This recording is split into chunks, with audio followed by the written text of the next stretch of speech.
ازيكم عاملين ايه؟ يا رب تكونوا بخير. النهارده الساعة 3 يعني كمان شوية، بعد الساعة 12 بالليل الساعة 3 هتلاقي ماتش الأهلي وإنتر ميامي. يعني ايه الأهلي وإنتر ميامي؟ يعني ماتش في أول ماتش في كأس العالم، بس في حاجة مهمة لازم تاخدها. احنا بنقول الماتش الساعة كام؟ الساعة 3 الفجر.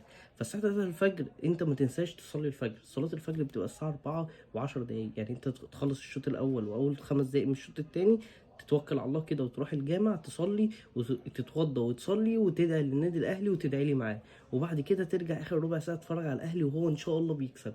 بس دلوقتي دي اول نقطه. تاني نقطه بقى، في نقط كتير جدليه على التشكيل. مين اللي هيبدا؟ مش مين اللي هيبدا. الشناوي هو الاساسي، مفيش حد غيره. يبدا بمروان، بيبدا رمضان، يبدا بامام، يبدا بقفشه، ما علينا كل ده. زيزو ولا طاهر، الشحات ولا مش عارف ايه. هو ده اول حاجه لازم بالنسبه لنا. باك شمال يكون عالمي زي يحيى عطية الله. وعلى فكره يحيى عطية الله مش ما عطاش ربع مستواه مع النادي الاهلي لحد الان، بس هو ان شاء الله اللي هيبتدي. وفي الاخر بقى، بعد كام من النجوم اللي احنا ذكرناها، وسام وتريزيجيه وبن شرقي وزيزو وامام وبن رمضان وديانج وحمدي وكل ده، هيطلع مين نجم المباراه؟ قفشه بيه.